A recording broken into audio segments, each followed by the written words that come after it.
Oh, hey everybody. Welcome to my first live stream for Digital Moxie. The reason I'm going live is because I got 51 subscribers, and I really haven't had an opportunity to try this feature out. And I've been working. You would not believe how much I've been working. I've been working actually, literally, if I tell you 7 days a week, I literally been working 7 days a week. Working in Kenosha, Wisconsin. I'm working at an AI center, Microsoft.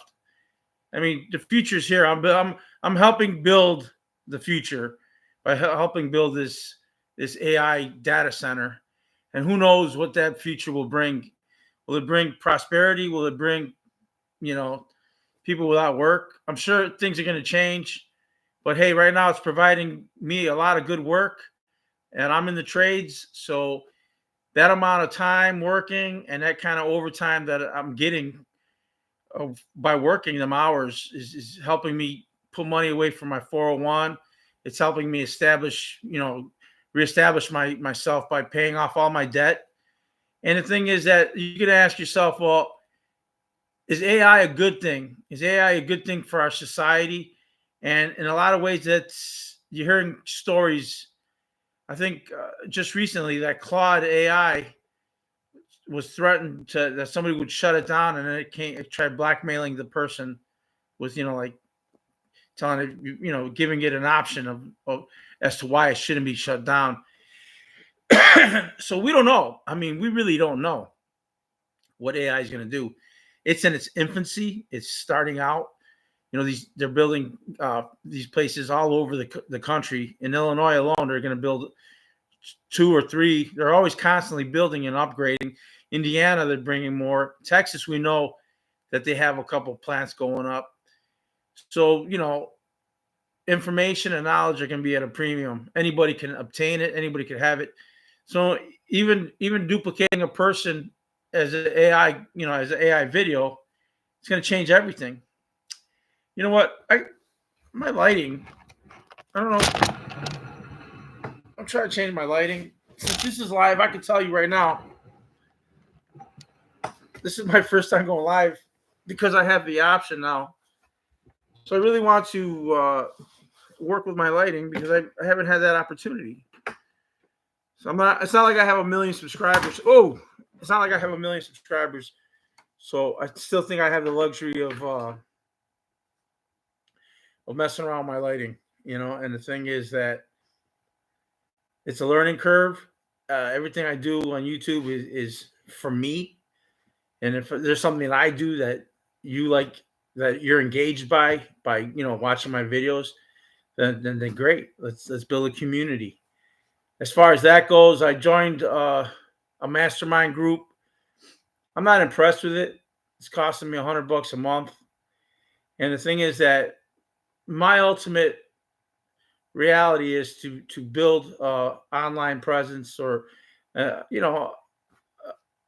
a YouTube channel, a successful YouTube channel, or have multiple successful YouTube channels. So it's a learning experience. You got to find out what people are looking for. They're looking for answers. That's what so if I can't answer something, if I can help answer something that a person needs answered, then that's a resource that YouTube provides. If you want entertainment, there's entertainment. If like for me, my YouTube channels are from sports. I follow the Chicago Cubs. I'm an ardent Chicago Cubs fan. I also follow investments, and I also follow information about, future tech, Tesla. All those things are my own personal interests. AI definitely is one of those interests. And I just feel that YouTube is on the cutting edge. You have a conglomeration of people putting ideas out there and different points of views. But then you have to understand too, there's a bunch of people who don't know nothing putting out information. So you have to be aware and beware of people like that. And as far as authority goes, the only way you get authority in your selected field is by you doing it. How can I tell you I'm a YouTube expert when I only have, minimal interaction with my YouTube channel? Like me, I've been dabbling with YouTube. I have other channels. I've been dabbling with it for a couple of years now. I have some subscribers. I don't have a bevy of them. I know that I like the podcasting format, and I've yet to go branch off into that area. So basically, this is my Digital Moxie channel. This is just where I post things. You can call it a podcast, but unless I'm thinking that maybe if I don't have like a company that sponsors my, that's a broadcast partner, then my podcast really isn't going anywhere. And the thing is that nobody teaches you this, and that's where I come in. I'm going to experience these things firsthand.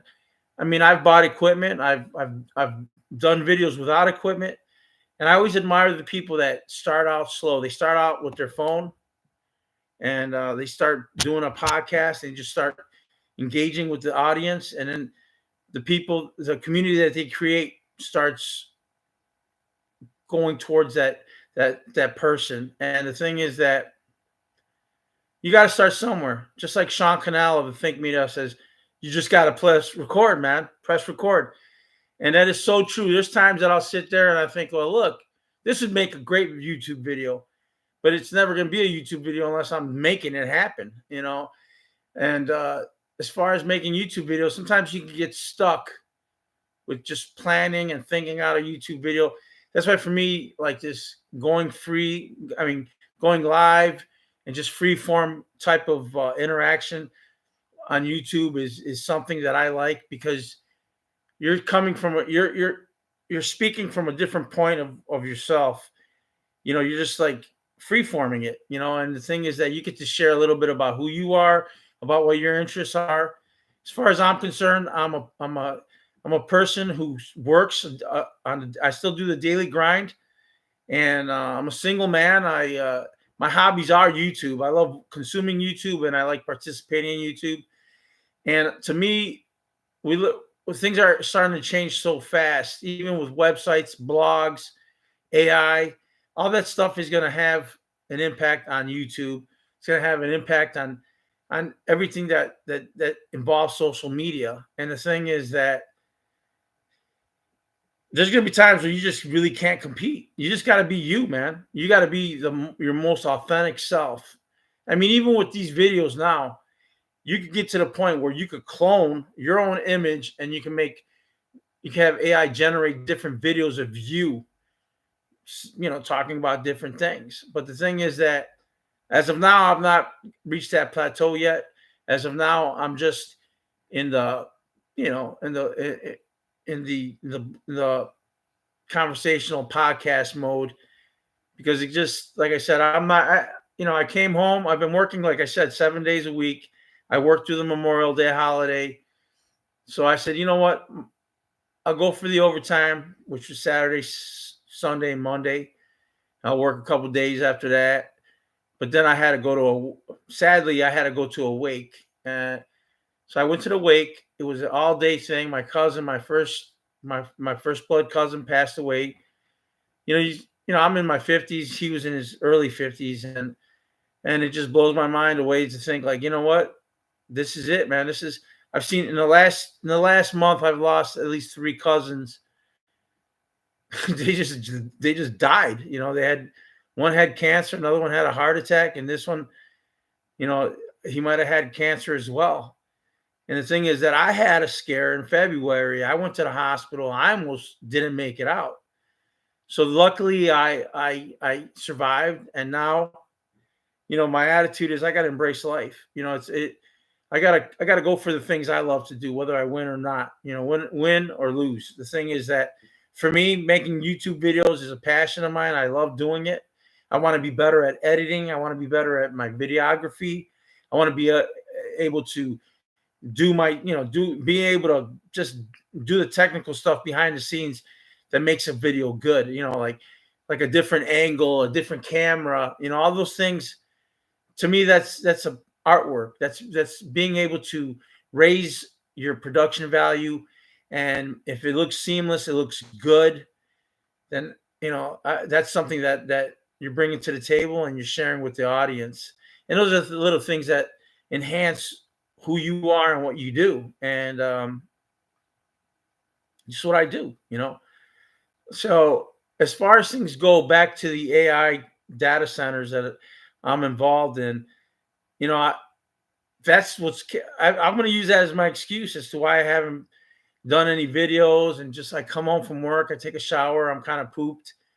And the thing is, for a long time, I got stuck thinking like, well, what am I going to talk about? What am I going to do? And the simple thing about it is that we have something to talk about all the time. You have an opinion, you have your own personality, you look at things differently. And the thing is that I can only share my opinion. And the thing is, I want to grow this podcast where I'm doing interviews with people. And that's the thing. People start podcasts and they don't know what direction to take. They feel frozen, they feel stuck. They don't reach out and try to interview different types of people. And the thing is that, I want to see my channel grow. I Luckily I have 51 subscribers, and and I thank you for that. That means I made some kind of content that was worthy of somebody giving me a like, was worthy of somebody, taking their time to engage my content. And the thing is that your worst enemy is yourself, because you doubt yourself.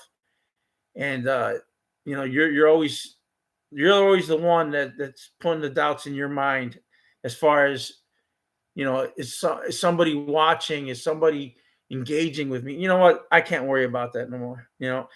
I have to take it from a different point of view. And if my point of view comes straight at you and tells you, this is how I function, this is how I think people should look at things, that's just my opinion. And the reality of it is that I think we live in a society now where opinions can get you into trouble, can get you into big trouble. So you have to be guarded with the way you think about things, and not be so blunt about sharing every thought that pops in your head. Uh, that's why I guess I became a blue collar guy, because I wouldn't be able to make it in the corporate world, minding my words, guarding everything I said or thought. As a blue collar man, I'm working with my hands. I'm working around other regular guys, and I could tell them, hey man, screw you. I don't like the way this is going. Let's do something different. It's I grew up on the south side of Chicago, so I have a very acceptable, I want to say acceptable level of toxicity in my personality. And the thing is, I like to have a good time. I like to work. I like to engage with people, and that's what makes the day go by faster at work. And the thing is, if you're being productive, then there shouldn't be any problem. You're doing what you're supposed to be doing. And so now that I got to 51 subscribers, I want to thank everybody who has subscribed. For a while there, it looked like I had 49, then I had 50, and then one day I had 51, then the next day I had 50. And to go live with YouTube, you literally need at least 51 subscribers to go live. So this is my first live for Digital Moxie, and I think that, on this one, I wanted to make this more of a podcast type of deal, where I come in here and I just tell you about what's going on from my point of view in today's news, and my point of view on things in general. I'm big on on thought. I believe in that people are. If you make good decisions, good things should happen to you. And when bad things happen to you, you can't look at it like, well, it's my fault. You got to take a certain level of responsibility.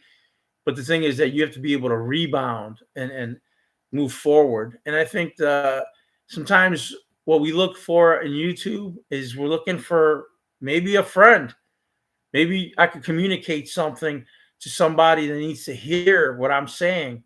And for that instant, because I connected with that individual, I became your internet friend, not an AI friend, but an internet friend who might have been able to provide you some kind of insight that helped you get over the hump. Because you'll be surprised how many people think very similar to the way I think, or I think very similar to the way they think, because we're all just the same person trying to make it in life. When you get up, you go to work, you don't have time for anything. As I get older now, I realize there's no time for anything. I own my own home. So guess what? I live by myself. I got to cut my grass. And if I'm working 7 days a week, It doesn't sound like a big deal, but I'm staying in Wisconsin, commuting back. Do you think I want to cut my grass? Boo hoo, boo hoo for me. I either got to pay somebody or I got to come home and I got to cut grass. And by the time I'm done cutting grass, I got to I got to chill out and relax and get ready for work the next day. So the thing is that with me saying that, I'm just referring to the fact that everybody's time is precious. Everybody has a limited schedule. Say if you're like when you're a parent, you got to worry about going to work. First of all, if you're a parent, you got to worry about getting your kids up, getting them dressed, getting them to the babysitter, going to work, getting somebody to pick them up, or being there to pick them up. So the thing is, like, time is a very valuable thing. So when I was a young man, a young kid in the '80s, and phones were coming out and beepers were coming out. All these things were supposedly designed to save us time because you'd be somewhere and you'd have to find a phone bank to make a phone call. Now you just pick up a phone, you make a call, and you're fine. But that's a two-way street because if you're working for somebody, now those people, your bosses, have direct access to you. Like, hey man, I need you to come in. There's a problem here. They can find you immediately. Or why didn't you answer your phone? So phones they're either saving time or they're taking away time from you. And that's the thing. I look at time as a very precious thing. Like for me to have these 2 days, even though I went under the circumstances of my cousin's passing, and I said, I'm gonna take an extra day for myself. And it felt really good. It felt really good. I did some stuff around the house. I couldn't justify not doing something in the house. I did all my laundry. I got the house cleaned up. I should have cut the grass. I didn't cut the grass. It looked like it was going to rain. The grass got cut a week and a half ago. My kid did it. Thank God my kid did it. See, but now I got to, like, as a homeowner, I was like, okay, now I got to figure out how to get my grass cut. I have to come home and cut it? Or if my son's willing to cut it, all the better. But he's a busy guy. He works. He got his own thing going on. So even though I'm a parent, you really can't force your adult children to come do things for you because guess what? They all got their own lives. And, even when he was living here, it's like people are busy. People are way busy. And like I said, time is a commodity. There's times that, you're working a long day and then they got this long line to get out, swipe out the gate. I ain't gonna lie to you, man. Sometimes I'll blow the gate because my time is precious. My personal time for me is for me. Yeah, it might cost me $20 to leave a little early, but you know what? It feels good to blow off some steam. It feels good to say, hey man, I'm doing this for me. I'm doing this. You gotta always worry about your own mental care, your own mental health.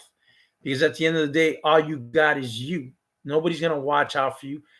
In a lot of ways, nobody cares about you. Yeah, you got family that loves you, but nobody cares about you. Nobody cares whether you changed your socks or you changed your underwear or you took a shower. Maybe the people you work around care about that because you got to smell it or smell you. But the reality is that things in general, people are so preoccupied with their own lives.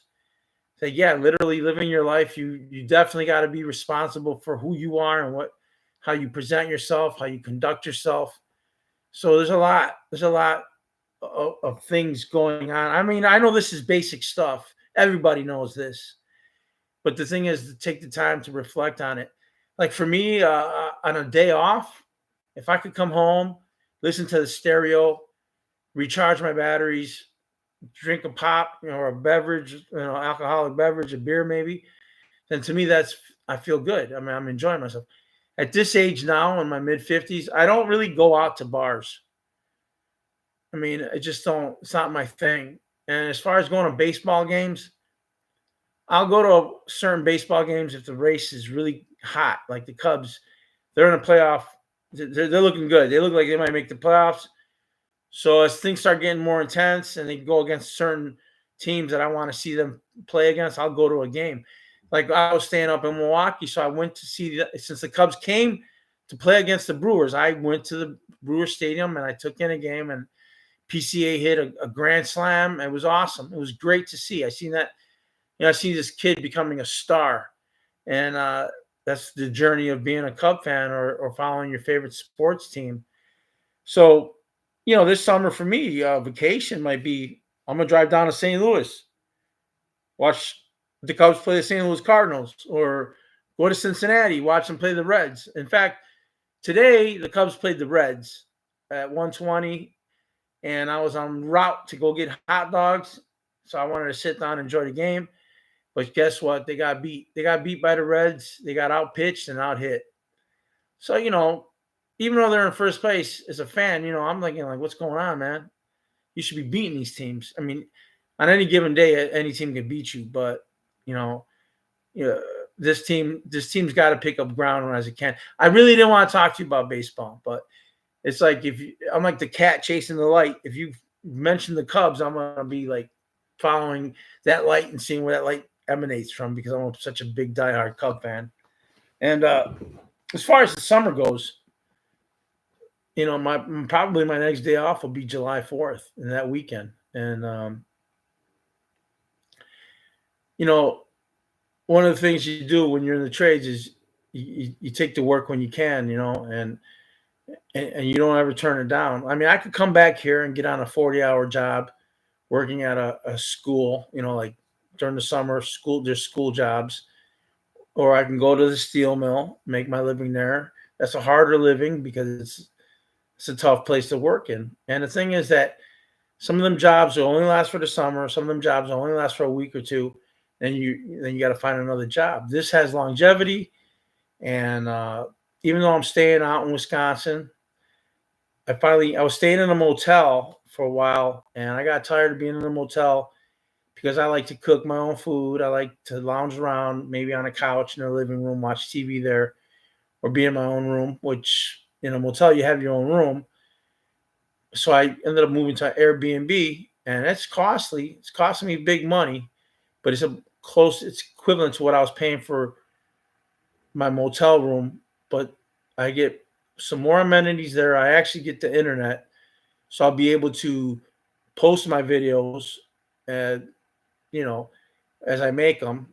And the thing is that there's 101 reasons and excuses why I haven't been going to YouTube and making videos. And a lot of it starts up here. You start thinking like, oh, nobody wants to hear what I have to say.